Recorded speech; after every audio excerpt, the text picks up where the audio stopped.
Hello guys, welcome back to the channel. Daily vlogs போகிறதுல இன்றைக்கி video number 2.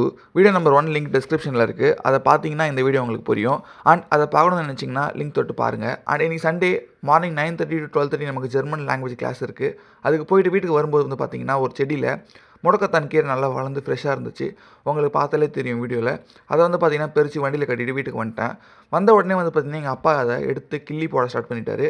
And மதியம் lunch சாப்பிட்டு நம்ம ஃபஸ்ட் வீடியோவில் க்ளீன் பண்ண ஸ்டார்ட் பண்ணோம்ல, அந்த பிளாட்டுக்கு வந்திருக்கோம். இது லாஸ்ட் வீடியோ நான் க்ளீன் பண்ண ஏரியா. இப்போ இங்கே சில செடிகள் நட போகிறோம். அண்ட் அதுக்கு முன்னாடி பிளாட்டை ஒன்ஸ் பாருங்கள், எவ்வளோ செடி கொடின்னு இருக்குன்னு. அண்ட் இதுக்கு நடுவில் வந்து பார்த்தீங்கன்னா கொத்தரங்காய், தக்காளி, சங்குப்பூ, எலுமிச்சை மரம், புடலங்காய் அப்படி சொல்லிட்டு வந்து பார்த்திங்கன்னா நிறைய வெரைட்டிஸான காய்கறி வந்து பார்த்திங்கன்னா போட்டுருக்கு.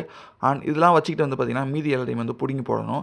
இன்றைக்கி நம்ம என்னென்ன நட போகிறோம்னு வந்து பார்த்திங்கன்னா, நம்மக்கிட்ட கொஞ்சம் வல்லாரைக்கீரை கிடச்சிது. அது வந்து வேரோட இருக்குது. அது வந்து பார்த்திங்கன்னா வல்லாரைக்கீரை நட போகிறோம். அண்ட் வந்து பார்த்திங்கன்னா ரோஜா பூ செடி, டிசம்பர் செடி, அண்ட் அதுக்கப்புறம் வந்து பார்த்திங்கன்னா சாமந்தி ஒரு செடி. ஃபஸ்ட்டு மண்ணில் தண்ணி ஊற்றி குழப்பி வல்லாரைக்கீரை நட்டுட்டேன் ஃபுல்லாக. அது துருக்குதா இல்லையான்னு சொல்லிட்டு அடுத்தடுத்த வீடியோவில் பார்ப்போம். அண்ட் நம்ம க்ளீன் பண்ண ஏரியாவில் அந்த ரோஜா பூச்செடியை வந்து பார்த்திங்கன்னா பழம் போட்டு நட்டாச்சு.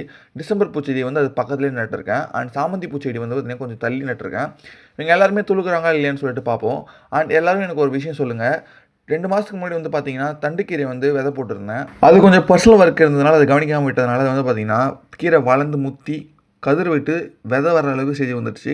இப்போ வந்து அந்த விதையை எடுத்துகிட்டு அதுக்கப்புறம் அதில் நம்ம என்ன பண்ணலான்னு சொல்லிட்டு யாருன்னா ஐடியா இருந்தால் கொஞ்சம் கொடுங்க. அது வந்து பார்த்திங்கன்னா உங்கள் ஐடியாஸ் வந்து கமெண்ட் செக்ஷனில் சொல்லுங்கள். இது எல்லாத்தையும் கம்ப்ளீட் பண்ணிவிட்டு நம்ம வந்து பார்த்திங்கன்னா நட்டு வச்ச கீரை காய்கறி எல்லாத்துக்கும் நடுவில் நிறையா வந்து பார்த்திங்கன்னா பில்லு முளைச்சிருக்கு. அதை வந்து பார்த்திங்கன்னா ஊர்க்காரங்க அவங்க மாட்டுக்கு போடுறதுக்காக உள்ளே குதித்து எடுத்துகிட்டு போகிறாங்க. ஸோ ஆள் இல்லாமல் பண்ணுறது தப்பு தானே. அதனால அவங்க ஏறி வர ஹெல்ப்ஃபுல்லாக இருக்கிற இந்த சிமெண்ட் கட்டிங்கில் வந்து பார்த்திங்கன்னா எடுத்து உள்ளே போட்டேன். இது வந்து பார்த்திங்கன்னா வெளியே ரோட் சைடில் இருக்கும். அது வந்து பார்த்திங்கன்னா நான் ஒரே ஆளாக தூக்கி போட்டேன். நம்பலாம் சொல்லுங்கள், இன்னும் கொஞ்சம் வெளியே இருக்குது. அதை நான் தூக்கி போடும்போது ரெக்கார்ட் பண்ணி நெக்ஸ்ட் வீடியோஸில் அப்லோட் பண்ணுறேன். அண்ட் வந்து பார்த்திங்கன்னா அதை தூக்கி போடுறதுக்கே வந்து பார்த்திங்கன்னா என் உடம்பு ஃபுல்லாக டயர்ட் ஆகிடுச்சு. வேறு வந்து ஒரு மாதிரி ஆகிடுச்சு. அண்ட் வந்து பார்த்திங்கன்னா லாஸ்ட்டாக வீட்டுக்கு போகும்போது பசிக்குதுன்னு சொல்லிட்டு 2 சமோசாவும் ஒரு டீயும் சாப்பிட்டு வந்து பார்த்திங்கன்னா டேவை முடிச்சிட்டோம். நெக்ஸ்ட் வீடியோ 3ல் பார்க்கலாம். Bye by.